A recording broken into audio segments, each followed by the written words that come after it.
Welcome to episode 2 of No Power Panel. I'm Noam, one of your hosts. And I'm Isaac, another And host. all right. And we're excited to be back for a second episode this week.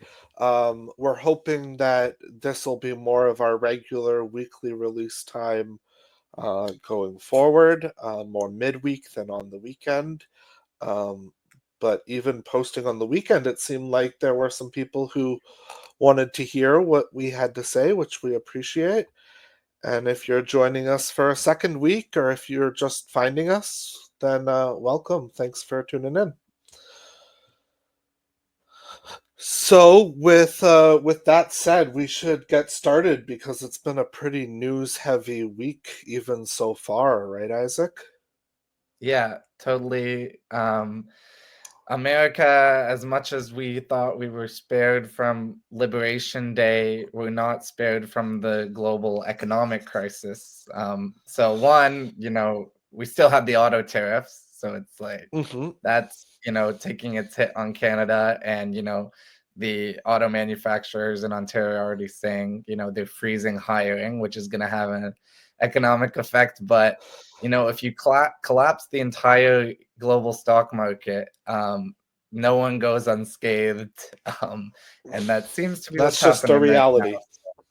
Yeah, and in the Absolutely. context of we're in a Canadian election, all the leaders are out responding to that now too. So, yeah, it's a big week. Big week, pretty busy. Lots to talk about. Definitely, yeah. It's wild how much a stock market crash can just completely upend not just an election campaign, uh, but life for the entire planet in this kind of way, and it's dominating news everywhere. I think last night on the National, the election stories were like pushed to block C or something like that because so much of the story and the coverage had to be about the tariffs and the stock market situation. Yeah, we're definitely keeping our eye on that.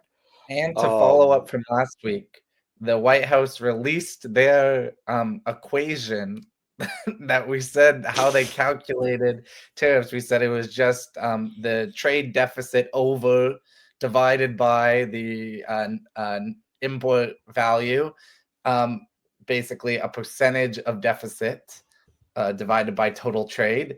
And that is exactly what it was. And they added a couple constants in there with some Greek letters to make it look like they were using a fancy equation, but the constants just multiplied to 1. So yeah, it ended up being exactly what everyone expected. There was a Financial Times article guessing what the equation they used was, and it was exactly that. So, there's no sense of any of this, probably why it's happening, or like, it's or just. any logic.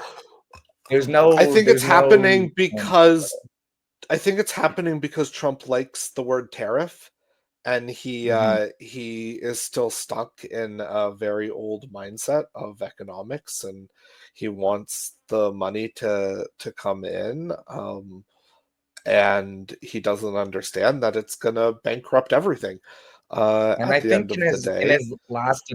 his last administration, he had some people who were steering him away from this. Like, Mhm. there was not my type of logic in the room. Like, I don't like any of those Republicans who were around him in his last cabinet, but they were the type of Republican that would stop him from doing something like this.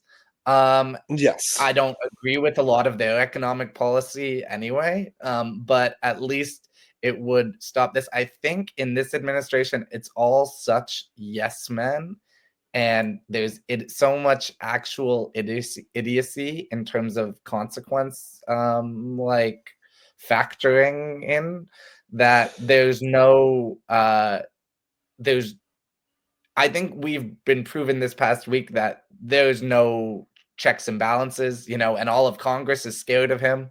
So they're not gonna come in, despite, in the past, something like this in the stock market crash coming from it would cause Congress to step in and say, hey, you actually have no right to be doing this. Like, they could stop all of this right now. They could repeal all these tariffs, but they're so afraid of the Trump cult of personality that it's not gonna happen. Absolutely.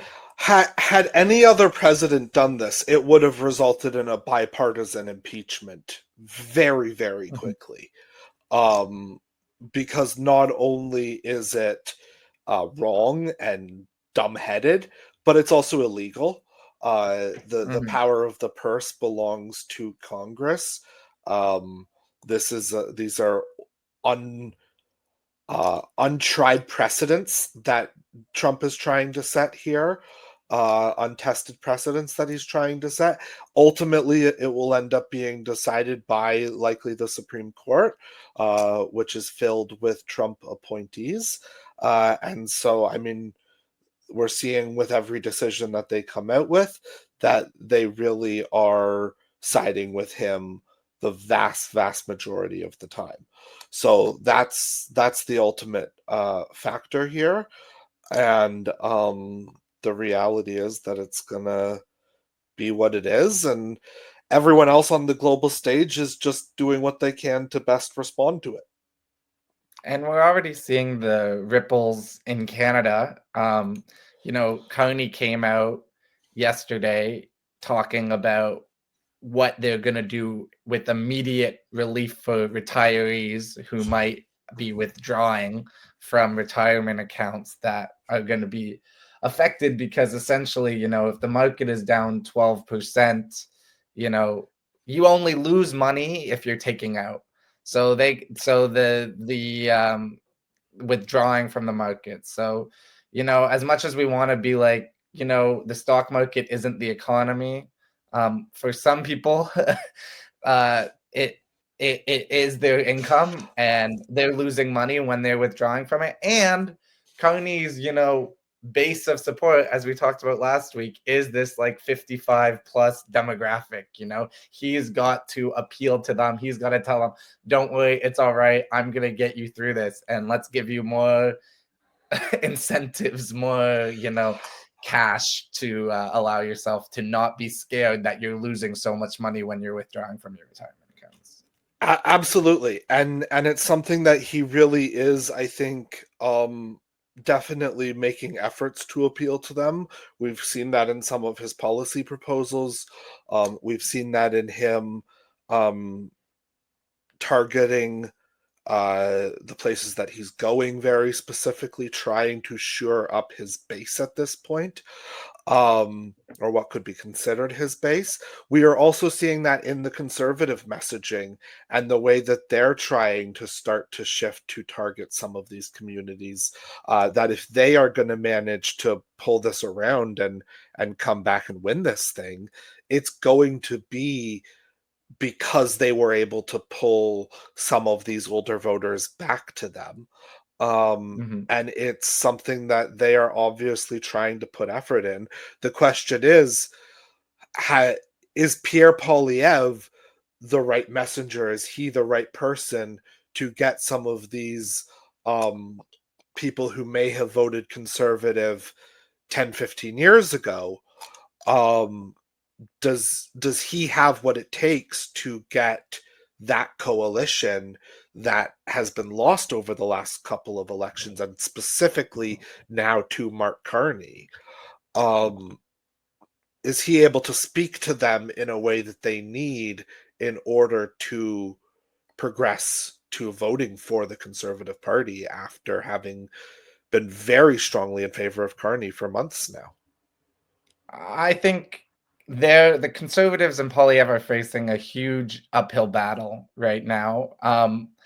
Everything that's come out this past week has, in terms of polling, and not even the top lines, but the bottom lines of the down ballot poll questions, have been trending in the wrong direction. For Poilievre, the Liberals are firming up their support. Numbers like, which percent of that top line Liberal number is committed to them.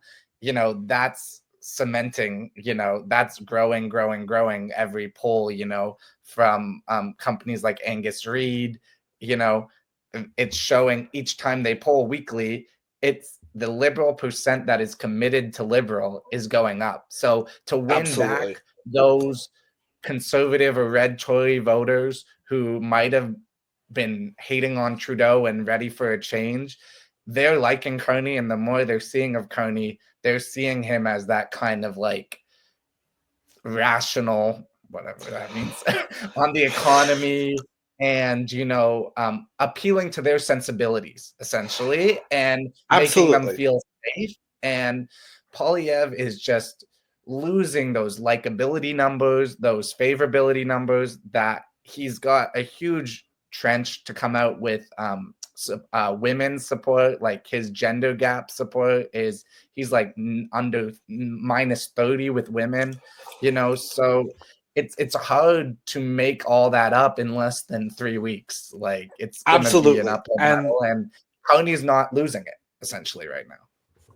Absolutely. And what's happening as those numbers cement behind the Liberals, and as the support that they have becomes more solidified, yes, determined that they're going to vote Liberal, is that pool of leaning Liberal voters but still willing to hear Poilievre out is shrinking and shrinking and shrinking and shrinking. And it means that Poilievre has to work harder to reach the undecided voters out there, and also target the leaning Liberal voters as well as those undecideds, because even with the remaining pool of true undecided voters, that's not enough to close the gap at this point. So he needs to appeal to people who are currently telling pollsters that they're voting Liberal. And you're right, there's fewer and fewer of them who are willing to move at this point. And one guy who was able to maybe get that demographic of people that Poilievre isn't right now in the polls seemingly getting, was Harper. And now it seems that the Conservatives are desperate, and they've activated Harper Bot. Was that what it was called? 2 minutes. I don't remember what they called it. That like sketch they did with. I think it was Harper Bot. I think it was Harper Bot. Harper is, they've come out with their last successful prime minister, Stephen Harper, the one man who has been able to put together a conservative coalition to win a campaign, both minority, two minorities, and a majority this century. The only conservative prime minister to win an election since 1988 was other than Harper, was the last time the Conservatives were able to win. So I think that he was able to appeal to that coalition of voters.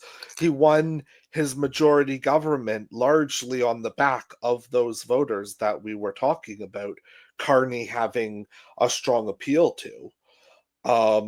And so the Conservatives are doing what they can to try and get him activated and in the race. So last night he joined, or Monday night, we're recording this Tuesday, Harper joined a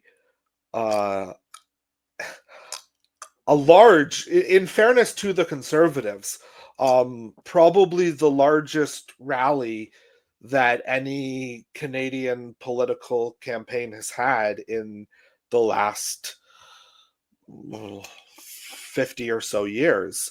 I think I saw somewhere that the last time there was a rally that big, it was for Trudeau Sr.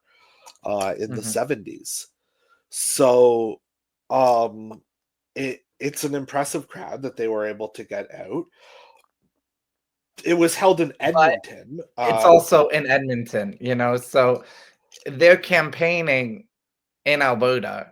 Like, it's great for your crowd size, and it's great to be able to get those images. And everyone does it. Like, you want to go to where you're gonna get the biggest support. They can get their Absolutely. videos. They And can the get their Liberals have promo had and marketing. large crowd sizes this campaign as well. In Yeah, fairness, the Conservatives have been larger. But you're right. The Liberals have been able to pull together some quite substantial rallies as well. yeah.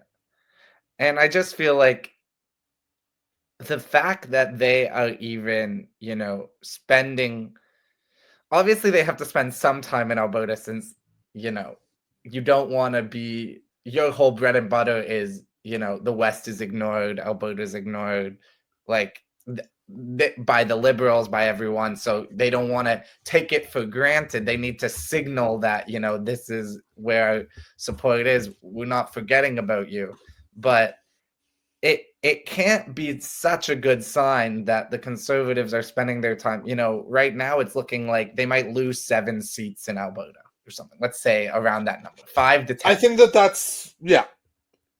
That was unheard of, like, a few months ago. Like, that was never gonna happen. They were gonna sweep every single, seat out there. So the fact that there's actually seats up for grabs in Edmonton, there might not have been. Maybe there would have been one, but I don't know. Strathcona Like, probably. yeah. It's hard to see But let's Strathcona be going honest. any other way. Let's be honest, it wasn't gonna be 5 to 10. So the fact that there's actually No, enough battleground seats there for it to be worth spending time is not a good sign for the Conservatives. absolutely. And the fact that not only having to have your leader visit there, but for that to be the place that you bring Harper out is a Mhm. really dismal kind of sign.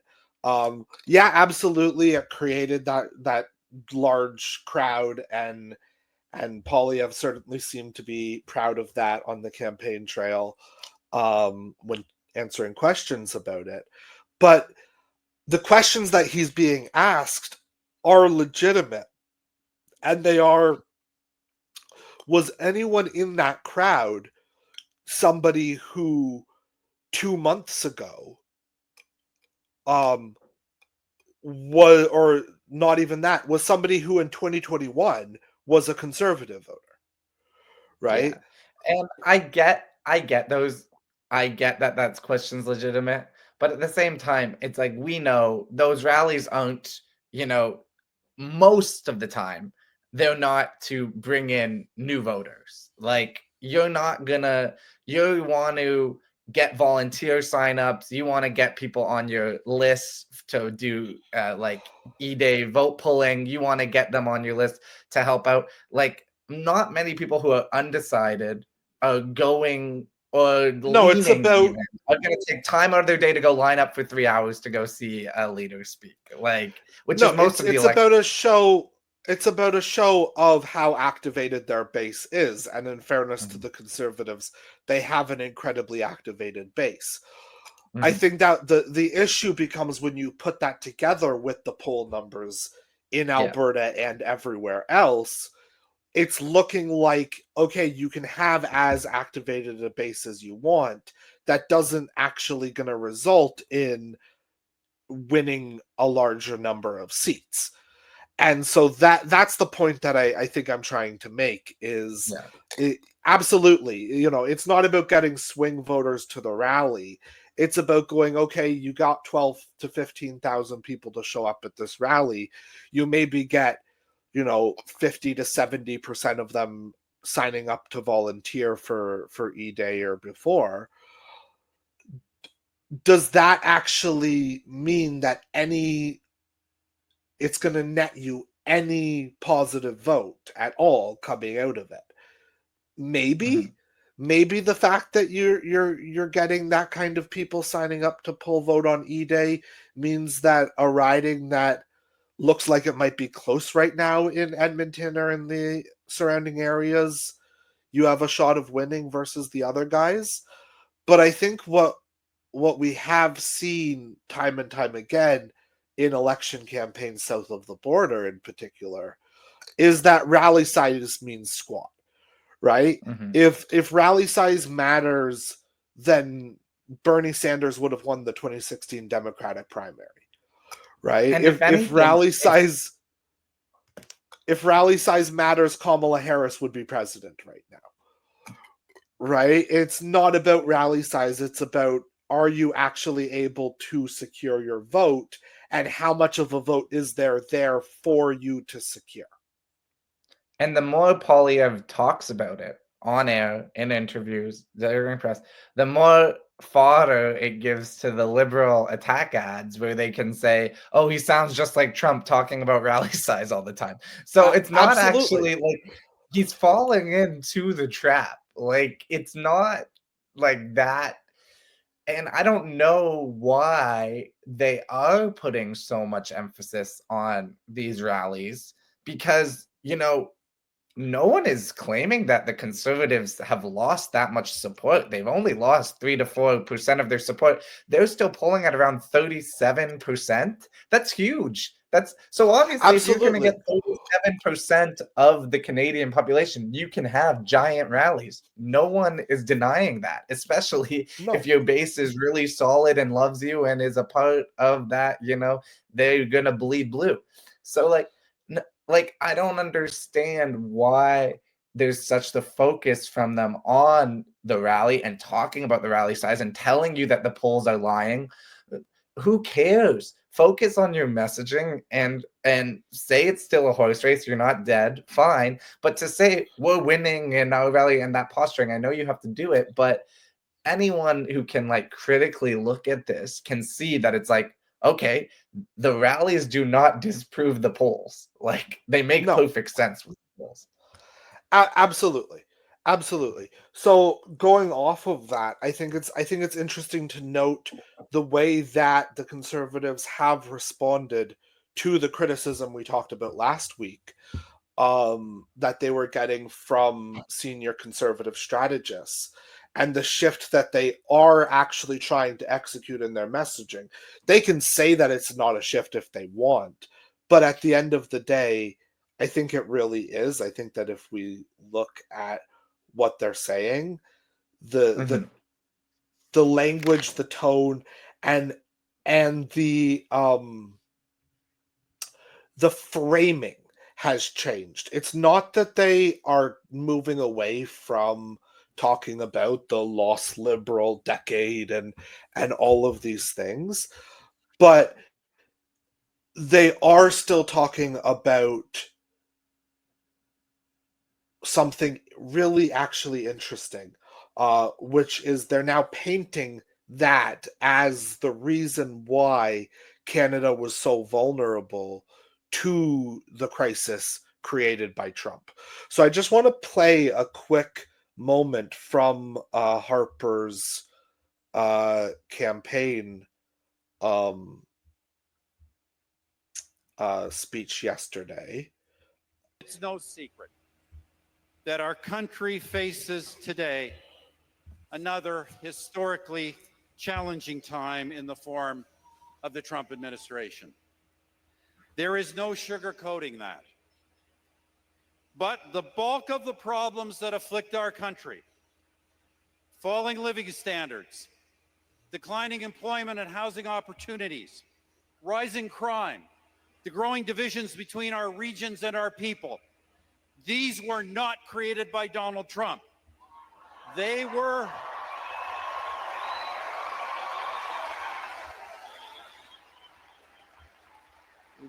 created by the policies of 3 liberal terms, policies that the present Prime Minister supported and wants a 4th liberal term to continue. So that's how Harper is trying to frame the debate.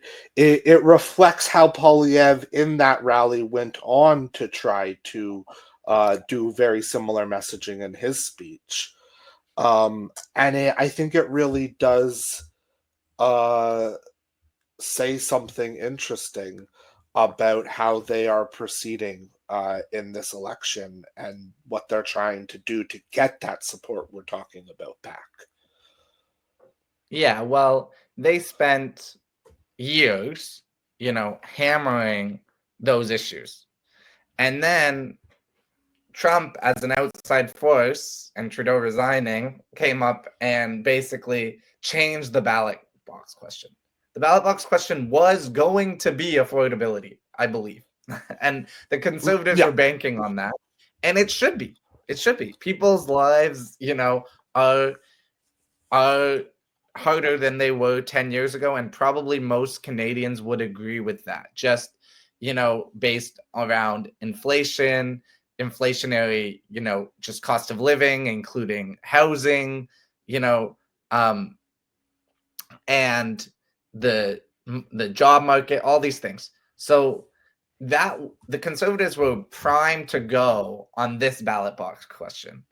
When the ballot box question became Canadian sovereignty, and responding to Trump and not seeming Trumpian and not using the same bluster and appearance, then they got caught flat-footed, right?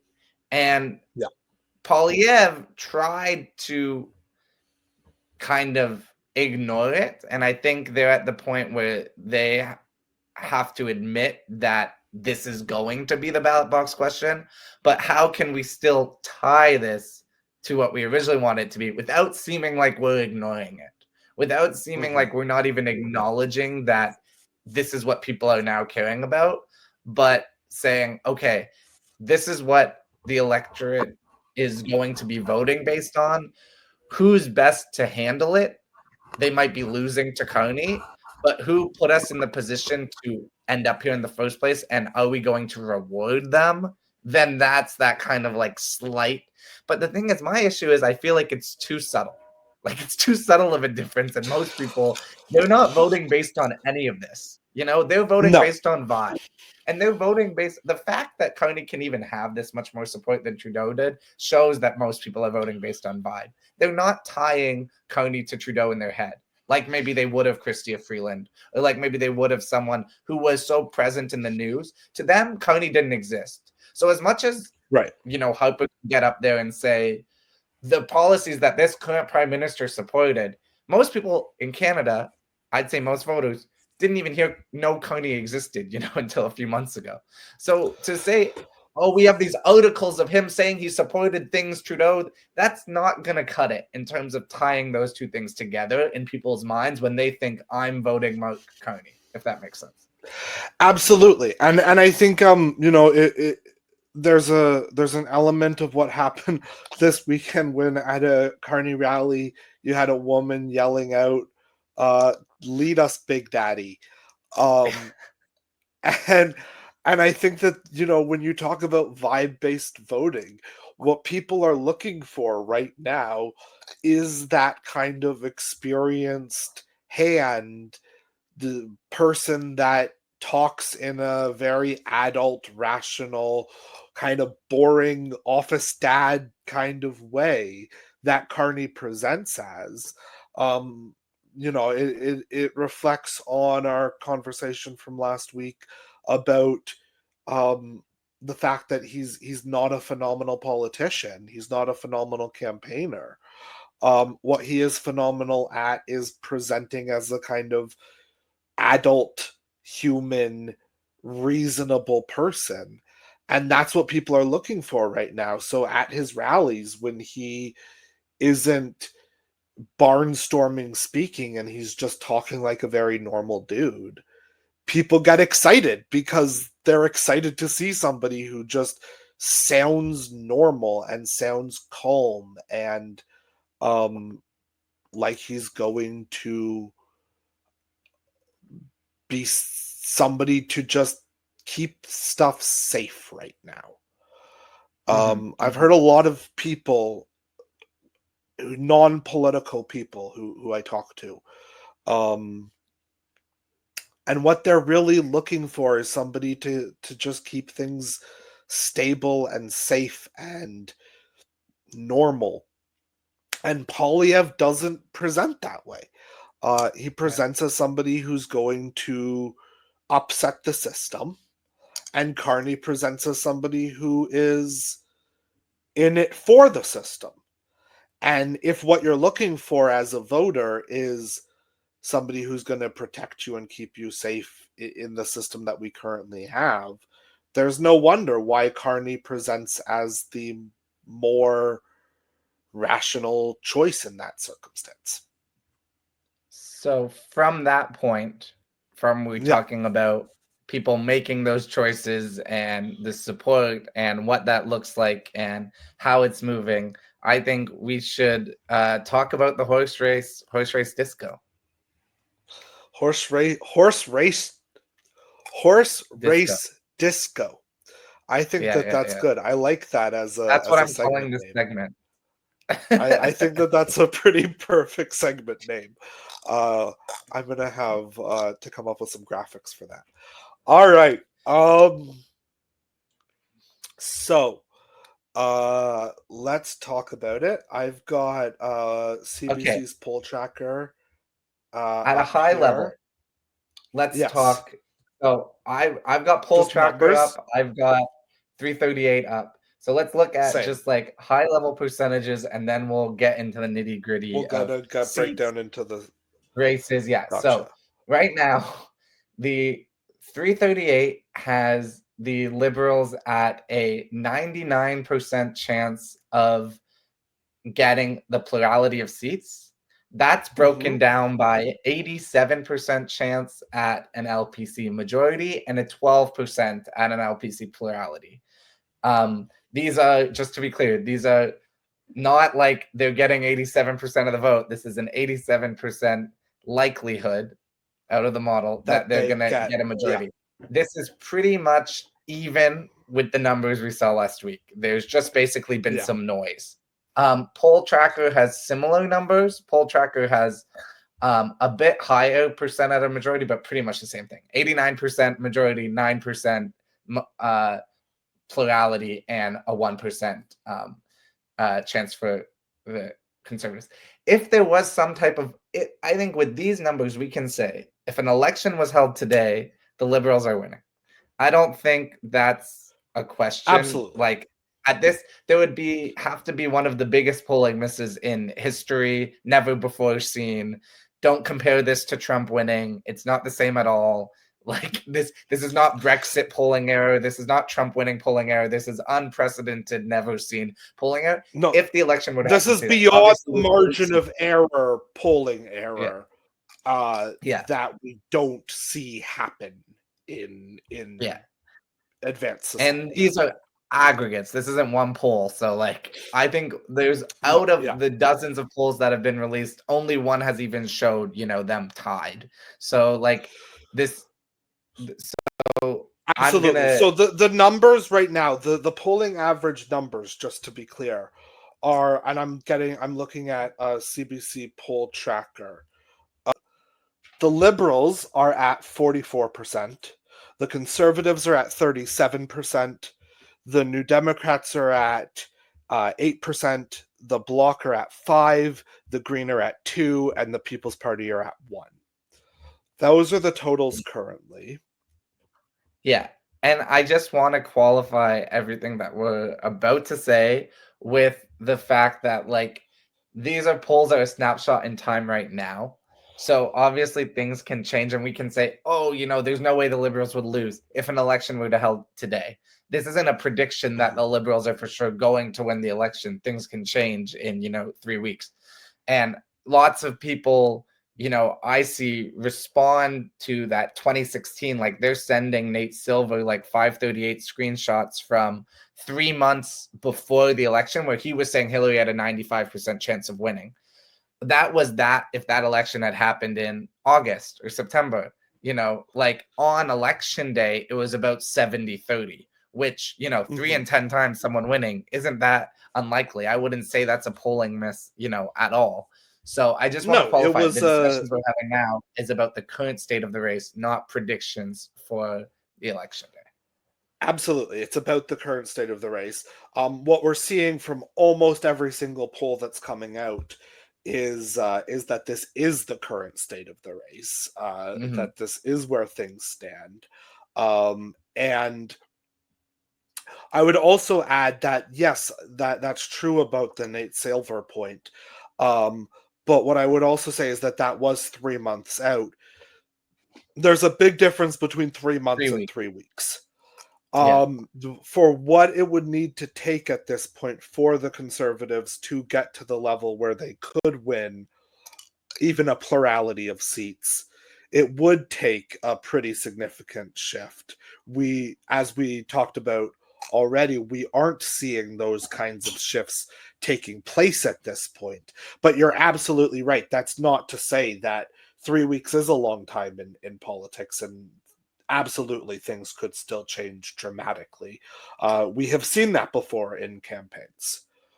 So when you look at the map, the current riding Mhm. projections, what are your like things that jump out to you as interesting, dynamic, feeling like exciting or different, or things that we haven't really seen in past races?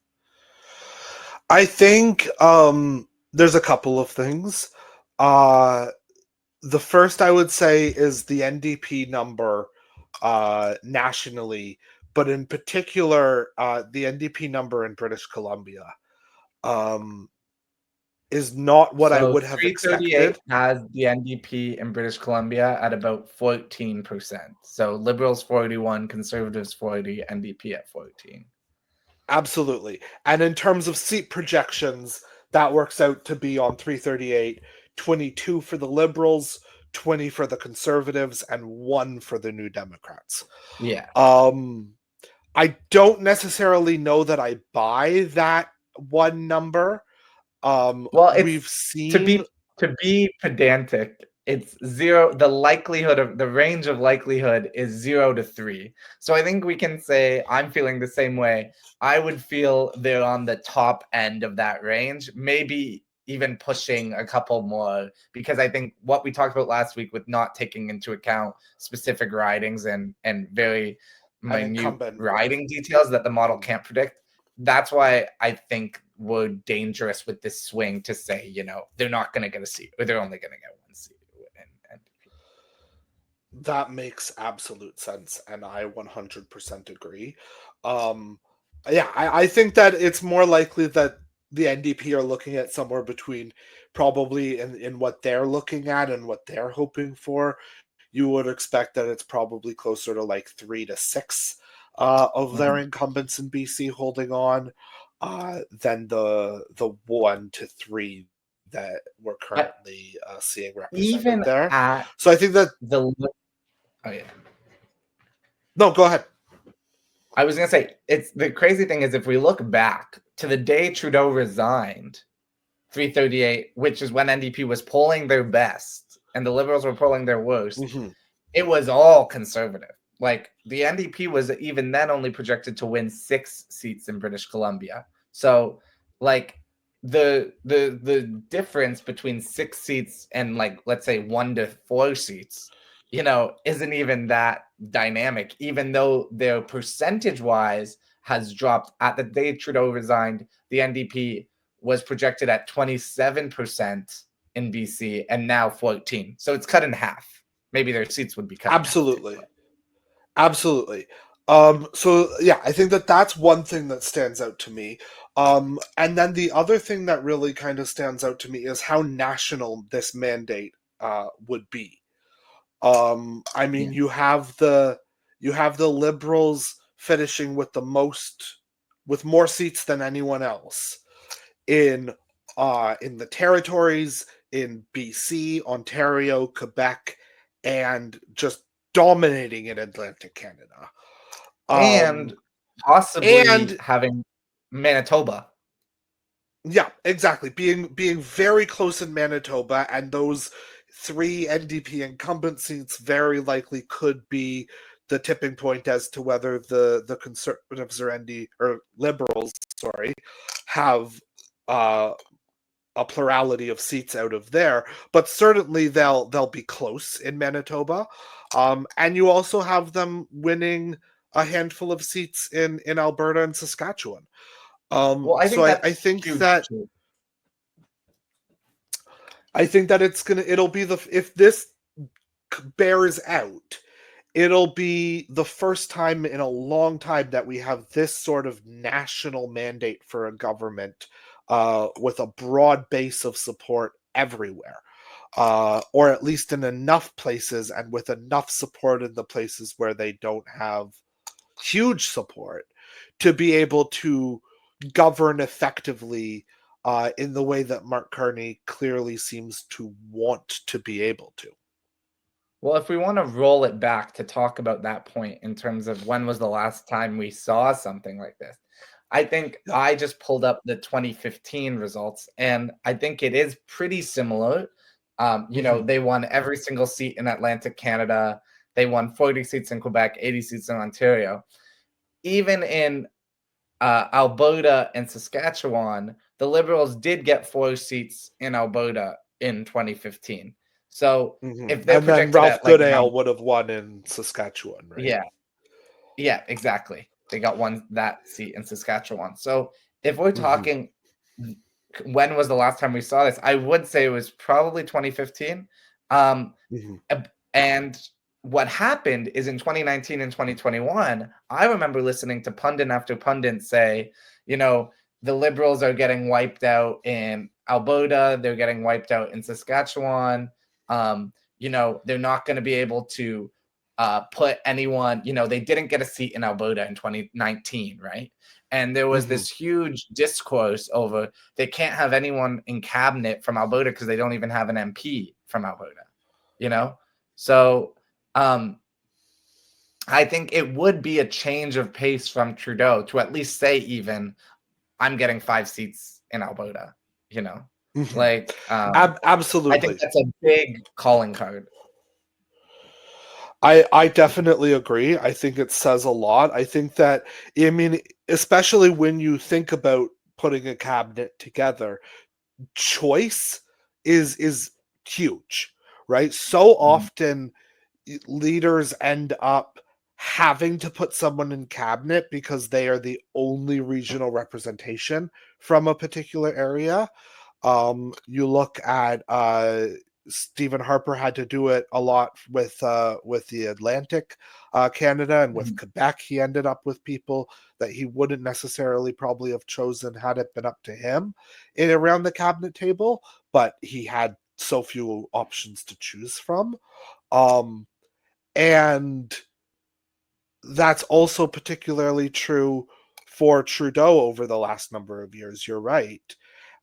To be able to have potentially 5 or 6 MPs in Alberta and Saskatchewan to pull from means that you do have that choice as you're starting to figure out roles for people. That I'm sure is a welcome relief.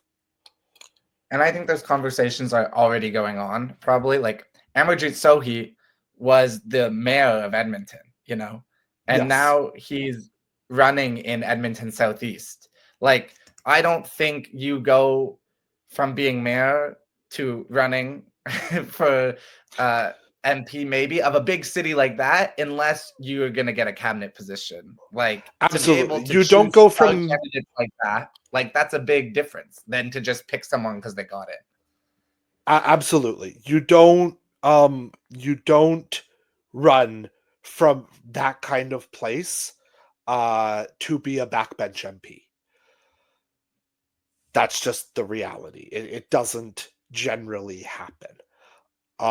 And so certainly I think that those kinds of people, as Carney was putting together his slate, and as it becomes more and more likely that a lot of these people are going to be able to pull it off and win, somebody like Gregor Robertson, the former mayor of Vancouver, running in Vancouver riding for the Liberals, certainly also isn't running to be a backbench nobody MP. He's doing it because he sees a job in government in his future. And that's something that, as it becomes likelier and likelier that this is the direction things are going, those conversations are clearly starting to happen. So now we've brought up a couple star candidates. Are there any other star candidates that you want to highlight in their races and what that's looking like and why you think they've gotten in the race? Yeah. So I think Amarjeet Sohi and Gregor Robertson are two great ones to reference for the Liberals. The other one I would reference for the Liberals is Evan Solomon in Toronto Centre, who also certainly, with his experience in television and in the Canadian political world at the center of things, I think does a lot for the Liberals in his race, and likely ends up getting some kind of platform from which to speak once things have finished in a couple of weeks. So that's for him. And then I also want to reference, because this is a piece of recent news, that Ruth Ellen Berceau has announced that she is running again in Berthier-Masconanger, which was her former seat. She won it in 2011 in the Orange Wave. Um, People might remember her as the candidate who didn't live in her riding, didn't even live in Quebec at the time, Did was she go a to Vegas? Where bartender. did she go during the campaign? She was yeah, she was in Vegas during the campaign. She was a bartender in Ottawa, and when it looked like the NDP was going to do how they always have done in Quebec, she let them put her name down as a candidate in a francophone Quebec riding, and she ended up winning, uh, and then worked very, very hard, won re-election in 2015, survived the NDP slaughter that was 2015, and particularly in Quebec, and then lost both in 2019 and in 2021, but very narrowly lost both times. And with the block numbers dropping to what they are, there's a lot of speculation as to whether, if her numbers hold solid and the block numbers give way, then the likelihood is that that could be a second seat for the NDP in Quebec potentially, which would be a very big deal, especially if the NDP end up with less than official party status, which right now doesn't seem out of the realm of possibility. So, speaking of NDP possibly losing official party status, this week, after last week, our discussion, we were talking about how what I was seeing on the ground from, candidates like Butila Carpoche, who's trying to win a seat in Parkdale High Park, and what she's posting on social media seemed very different from what Jagmeet Singh was saying and what the national campaign was saying. She was saying, you need a representative, to hold the government to account. Canadians deserve more when they get more, when they have an NDP, holding a minority government to account. We've delivered, elect more of us so we can deliver again. Jagmeet Singh was not saying that. He was saying, I want to be prime minister. That seems to have changed this week. It does. Jagmeet Singh has officially dropped that line, which has been a part of every NDP campaign since 2008, which is when Jack Layton first employed it. And Jagmeet Singh has stopped saying it. He was asked about it by the press, and he talked about the fact that what he was saying now was along the line of the messaging that we had pitched last week, in terms of trying to save the furniture and trying to hold on to NDP incumbents to keep the Liberals to a minority, to potentially hold the balance of power again, and to have strong local representation from likable incumbents. And that does seem to be the pivot that the NDP is making. They're still not going down quite the Charlie Angus route that we had talked about as another potential option. It does seem to be much more focused on trying to appeal to those local popular incumbents in their races, versus a more unifying national message of trying to paint the Conservatives and the Liberals as similar to Trump, and only the NDP as being something very, very different. We'll see how that works for them. Certainly, it looks like it might have stopped the bleeding. Now the question is, did it stop the bleeding, or was the NDP already at its floor? Did it hit its floor last week and it's just kind of settled on the floor and it'll be what it is, and they'll NDP get 8% somewhere of the vote. between. Yeah, exactly, right? At a certain point, you have to wonder where some of these parties' floors are. At a certain point, does the NDP go, okay, there are just 8% of Canadians who are never going to vote anything else. They are New Democrats. Maybe. And that would be kind of what this campaign might show us. Or it might be something that slippage continues to happen from here. I think that it'll be really interesting to see what happens in the debates next week. Well, that will be very telling. And I do think there was an Angus Reid poll that had second choice come out. And NDP has is the number one choice for, second choice. Like about 27% had NDP, about 11% had Liberals, like almost like, so, a lot of that Liberal support, maybe even some Conservative support, is willing to entertain the NDP, but I don't think right now with the race we're looking at, it's happening. I don't see a direction where that support now shifts back. I can't see any momentum there at this given time. I can't either. The only thing that I think you could possibly argue is if Carney has such a terrible debate that he disqualifies himself, right? He has such a massive gaffe that people go, ooh, this is not what I thought I was signing up for. Then you potentially look at the possibility of, okay, is the NDP able to claw back to where they were a couple of weeks ago at a 16 points type thing? That starts to look probably more. It's a tall order to double your support based on a debate like that. Absolutely. I'm saying it would have to be a record-breaking gaffe situation. I think it would have to be a combination of a record-breaking gaffe and the NDP, because how much of that goes to the Conservatives, how much goes to the NDP, It would have to be a knockout between Jagmeet and Carney. Yeah. Which, I mean, at this point. And the thing is, they're trying for those, those knockouts, and the Conservatives are letting the NDP try on certain attack lines. They're trying the Brookfield, he raised rents, he's evicted people when they bought these units, they were, doing rent evictions. So they're trying those attack lines, he's hiding his money offshore, all these things. It doesn't seem to be sticking yet. So we'll see. No.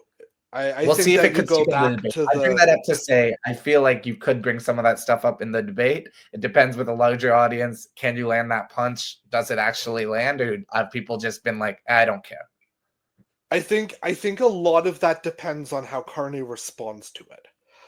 I think that Jagmeet can have the best line possible in the debate on those issues, and if Carney is able to kind of push it back the way that he has been over the last while and not really entertain it, that it allows them to move on. I think that the alternative is that Carney gets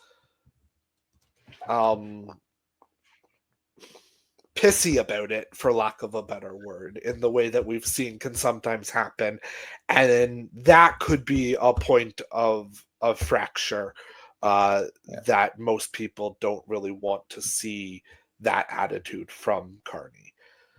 So I think that is. Go ahead. No, you go. You wrap up your point. Sorry. Well, I was going to wrap up.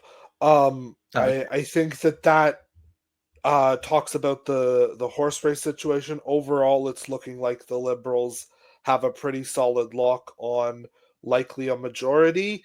Like we said, that could shift. Things can always change. There are 3 weeks left. But for right now, things are looking more and more solid for the Liberal Party of Canada. Yeah. So I want to introduce newest segment that hopefully we can keep Segment. up, which is the winners and losers of the week. And Absolutely. this can be winning people, this can be losing people, it can be winning concepts, losing organizations, it can be abstract thoughts. This week, I'll start us off, and I'm going to start with people. So keep it simple, and then we'll start introducing more complex ideas of what a winner can be. But I'll start with my losers this week. Oh, your losers. Go for it. Yeah, my losers this week are NDP MPPs who ran for who switched to run for the federal race when they thought they were going to get at least pick up maybe a few seats, and the Liberals were going to be dead in the water in Liberal NDP seats. And now it's looking like they don't have a chance. So from that, off the top of my head, and I just want to highlight these two people in particular. Joel Hardin in Ottawa Centre and Butila Kaupoche in Parkdale High Park. Taya I. Cohen, Parkdale High Park. I'll get that pronunciation better next time. Until then, I'll just call it Parkdale High Park. And then I believe Monique Taylor is also running in Hamilton, right? Yes. These are, and for Joel Hardin and Butila Kaupoche, I have their ridings up right now. So what happened is the NDP MPP, they were what it seems was instructed when they were fielding their candidates for the next provincial election that just happened in February. They were prepping for that election last fall, essentially, when it was looking like Ford was going to call one for the spring to get out ahead of the federal one, which he ended up doing. So everyone in Ontario politics knew that was happening, and that was like an expected situation. So the NDP probably asked their candidates and said, if you have plans on leaving, do it before this election so that we can actually field candidates we want to in those ridings. And two extremely safe NDP ridings along with Hamilton, so three, they opted to run for MPs. This is when Trudeau was absolutely not a shot in hell. And, these are seats that the NDP held provincially, all three of them, and they wanted to... And have held federally previously. Exactly. And if we look at the day Trudeau resigned, in Parkdale High Park, 338 was projecting a 99% likelihood of NDP winning Parkdale High Park. In Ottawa Centre, they were predicting a 93% pickup from the NDP, a chance of the NDP picking up Ottawa Centre. So for those two people, it's like, well, this is a great decision. This is easy. I can move up federally, get my political career advanced, safe seat, soft landing. Well, now in both ridings, because of the such bad regionals in Ontario for the NDP and such strong ones for the Liberals, both now are saying over 99% chance of the Liberals winning in both those ridings. I think that's pretty safe to say in those ridings. So things that, just 2 months ago, you thought you're getting a big promotion. Now you're probably going to be out of a job. You lost your MPP seat. And now you're probably not, almost certainly, if things continue this way, are not going to win federally too. So they're the losers in my eyes. So those are Isaac's losers of the week. My losers of the week, Butila Kaupoche and Joel Hardin. My winners of the week are Sean Fraser and Anita Anand. They're just the ones I came up with off the top of my head. I know there was others too, but they're just the ones that have been the biggest profile. Cabinet ministers who were like rats fleeing a ship. The Liberals were going to lose all their seats. They're going to lose all their cabinet ministers. Fraser in Central Nova and Anita Anand in Oakville. Oakville is one of those ridings that does flip. It's the opposite. Provincially, it's conservative. Federally right now, it's Liberal. It goes back and forth federally during the Harper years. It can, be conservative as well. It was looking like not a chance in hell of Anita Anand winning that one. Same thing with Sean Fraser. Very unlikely he was going to win. Now, polls reverse. They've said they're resigning. They resigned their spots. They're not going to be in cabinet. They're not even going to run for MP again. And now, I have a chance. Okay, I'm back. And now it's looking like they'll both probably win their seats and most likely will be in cabinet again, maybe. I don't know I what would to be say about that, but shocked. there's a good chance. There's a good chance. Yeah. So people who thought they were going to be out of a job and actually took themselves out of a job now saying, I'm coming back and I want to win. It shows you these decisions that these people are making in terms of like, That's flexible. I want to be with my family. I have a young kids. I haven't been able to be home. It's all BS. They just All thought these they were going to lose. They excuses don't want to don't. run the campaign. Yeah. These So they're my excuses winner. that politicians always come up with are always brutal. So those are Isaac's winners. My winners of the week, I'll go in reverse order. So we'll close out with my loser. My winners for the week are the CBC and all of the employees at the CBC. I think with Mark Carney's announcement about making the CBC funding statutory, increasing the funding, is a massive. We should also throw in there Radio Canada.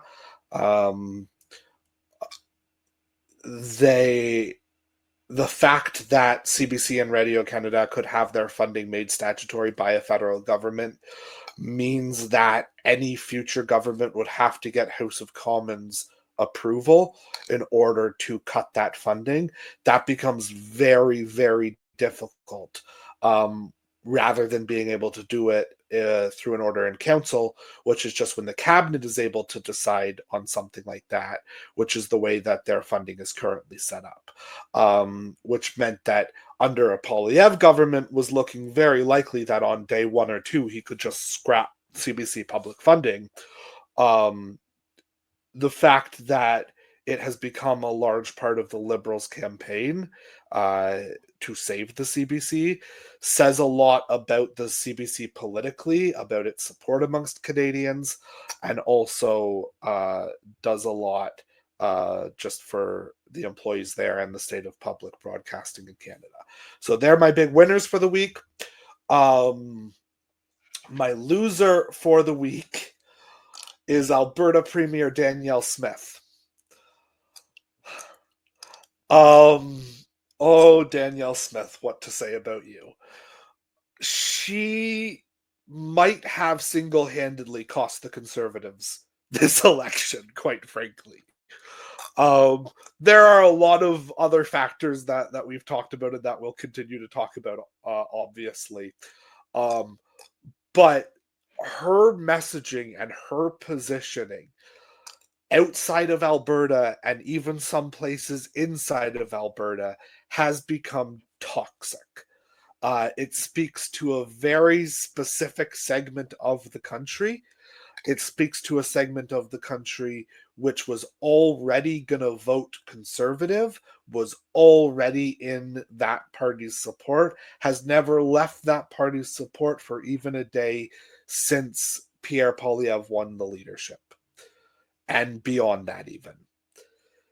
The fact that she is saying what she is saying and she is doing what she is doing and she is talking to American media in the way that she is, and she is talking to Canadian media in the way that she is, gives the Liberals another boogie person to run against, who has become incredibly toxic, has become the face of Western alienation, has become incredibly unpopular everywhere outside of Alberta, and even in Alberta is likely the part of the reason why the Liberals are doing as well as they are in Edmonton and in Calgary.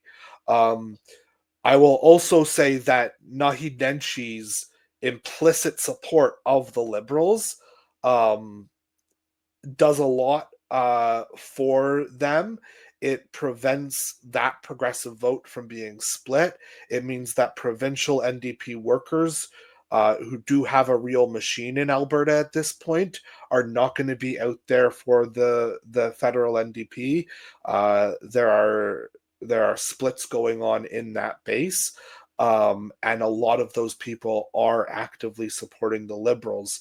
And so that does a huge amount for them as well. So Danielle Smith is the big loser for the week. And my question for Danielle Smith is, what do you want from this? Like, you're in such a good position in Canada. In Canada, Alberta has great leverage. Everyone, I know they have, I'm going to come off as like, you know, this like Toronto elite, like Western alienator right now, but I'm going to do it because that's who I am. I ride my bike in Toronto and that's what I do. So that's who I am, and I'm going to talk from my viewpoint. In my viewpoint, in Alberta, is very, you know, taken care of. You know, they're going to complain about equalization payments, but they've got huge amounts of leverage. A lot of our exports are based around, you know, Alberta oil. People really do cater in Canada to Alberta. As much as Alberta will tell you they don't, they do. And the fact is that you're still just one of 10 provinces. You've got the third highest, you know, GDP of any of the Canadian provinces. You know, you have a lot of leverage in Canada. You're a large part and very important.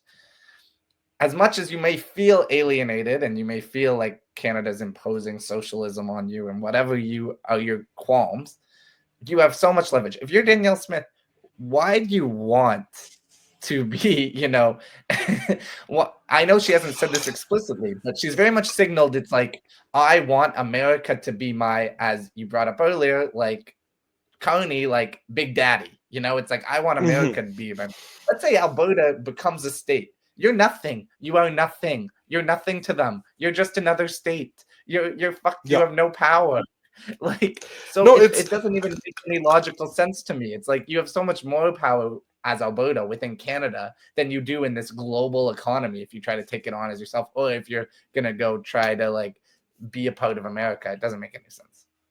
Absolutely. And it gives a massive weapon for Nenshi in his toolkit to talk about within Alberta, to talk about what she is doing to alienate Alberta from the rest of Canada, because Western alienation goes both ways at this point. It's not just Alberta alienating from us. It's other people in, and I'll say this from my perspective, because you're a Toronto bike guy, but I live in the Ontario Bible Belt.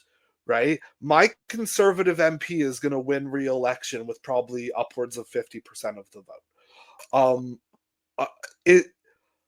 It's not just impacting in places that you would expect it to. I hear people in my community talking about what Danielle Smith is saying and doing in a very negative way. It's not just that she is alienating big city people. She's alienating the kinds of people in the rest of the country that should be her natural allies. And even in Alberta, at its peak, during COVID, at its peak of like anti-COVID restrictions, Canadian Trudeau tyranny, only 29%, I think it's the highest it ever polled, of Albertans said they actually wanted to like secede from Canada. Now it's lower than that even. That was its absolute peak during the height of COVID, you know, Ottawa imposing restrictions on us, vaccine passports, all that stuff.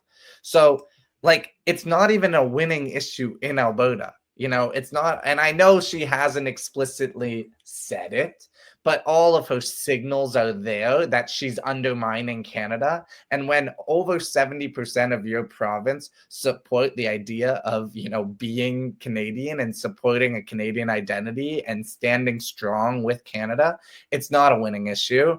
And that's why she's a loser, I guess, this week. Yeah. So let's transition then to our final segment. where last week we ended out with a portion of Cory Booker's record-breaking filibuster.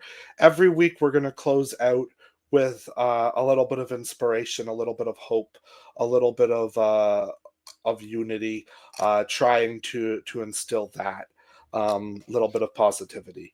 So let's transition from one of Canada's least likable premiers to one of the most likable premiers. And this isn't just a bias.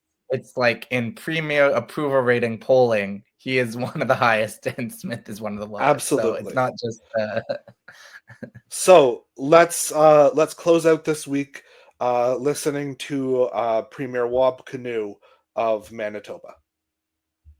The reason why we wanted to have this rally is because over the past few months, ever since politics down south changed a little bit, I've been visiting a lot of schools.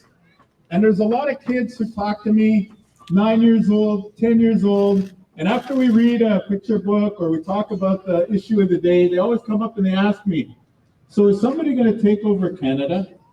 Are we going to become a different country?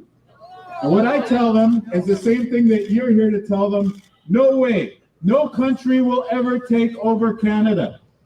Canada is a country that we should all be proud of. Canada is a country that respects human rights. Canada is a country that has overcome a lot and that has stood for democracy here and around the world. And I also wanted to say this, in terms of why I love this country so much. I started life on a little reserve in northwestern Ontario, only about 700 people in this community. And this country has given me the life that I have today. Beautiful family, beautiful life, beautiful career, and the amazing opportunity to work for each and every one of you. And so I know full well that Canada isn't always perfect, but the fact that somebody like me, people like us have opportunity to make our lives what we want them to be, that's what makes Canada so special. That's what makes Canada so beautiful, and that's what makes Canada worth fighting for.